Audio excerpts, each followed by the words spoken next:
आज प्रधानमंत्री मोदी का जन्मदिन है, जिसको लेके कई जगह अलग अलग तरह से सेलिब्रेट किया जा रहा है। हर लोग अपने तरीके से मनाने का काम कर रहे हैं। आप मेरे पीछे देख सकते हैं, यहाँ पे जो बच्चे हैं वो नमाज़ पढ़ रहे हैं। यहाँ मदरसे के इमाम भी है। दूसरी तरफ ही इधर हवन का भी आयोजन किया गया है प्रधानमंत्री मोदी जी के लंबी उम्र के लिए। आप मेरे पीछे देख सकते हैं, यहाँ पे कई हिंदू धर्मगुरु भी साथ में हैं, जो यहाँ पे अभी हवन का कार्य संपन्न किए हैं। हमसे बात करने के लिए राजू चंदेल जी हैं। गुरुजी, यहाँ पे आपने प्रधानमंत्री मोदी जी के लंबी उम्र के लिए हवन का कार्यक्रम किया है और आज से सेवा पखवाड़ा भी शुरू हुआ है। पूरा क्या कार्यक्रम का? हाँ, मैं आपको बता देता हूँ कि गौरवशाली प्रधानमंत्री जी ने अपने जो देश में जहाँ त्रासदी हुई है जगह जगह, तो उसको लेकर के उन्होंने अब सेवा पखवाड़े के रूप में से हमारे तमाम देश के विदेश के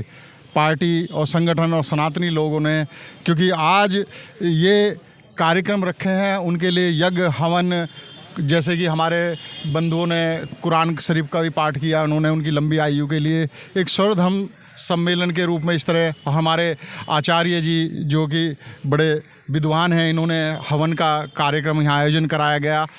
तो इसका जो मुख्य उद्देश्य यही था कि सेवा पखवाड़ा कि जो देश के अंदर त्रासदी प्रवृत्ति राज्यों में मची हुई है, इसका पहले ही संकेत हमें मिल चुका था।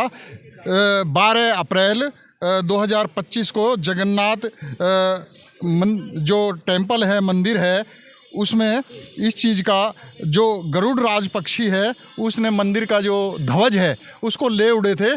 जो गरुड़ राज जो है पक्षियों के राजा और भगवान विष्णु के वाहन हैं। तो ये संकेत हमें मिल गए थे। बड़े बड़े धर्माचार्य इसके संकेत को नहीं समझ पाए।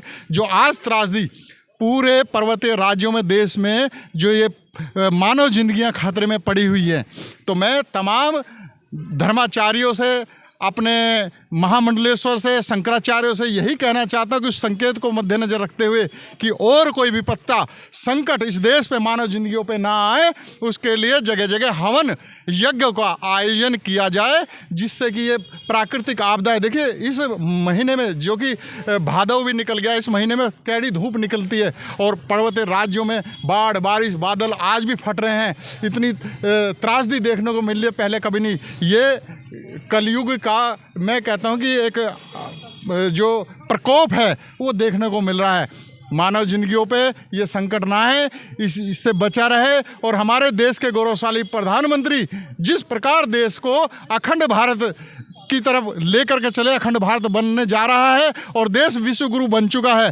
तो आज विश्व गुरु तमाम धर्माचार्य मिलकर के देश के प्रधानमंत्री जो कि देश को इतनी ऊंचाइयों पे लेके जा रहे हैं, उनकी लंबी आयु के लिए हमारे भाई कुरैशी जी ने जो अपना ये जमील भाई ने, जो कि भाजपा के प्रवक्ता भी हैं, इन्होंने ला करके कुरान शरीफ का पाठ कराया, बहुत सराहनीय है। इसी तरीके से हम तमाम देशवासी हिंदू मुस्लिम एकता का परिचय दें। और तो मैं कहता हूं कि उन पाखंडी लोगों को और उन मैं कहता हूं कि ढोंगी लोगों को सबक सिखाने का ये अच्छा मौका है, जो इस तरह के भेदभाव, मतभेद हम लोगों में पैदा करते हैं और देश को बांटने की बातें करते हैं और नारा देते हैं कि भाई हम अपना ये मुल्क अलग बनाएंगे, देश के टुकड़े करने का। लेकिन आज जमील जैसे भाई हमारे साथ खड़े हुए हैं, ये तमाम प्योर मैं कहता हूँ हिंदुस्तानी है।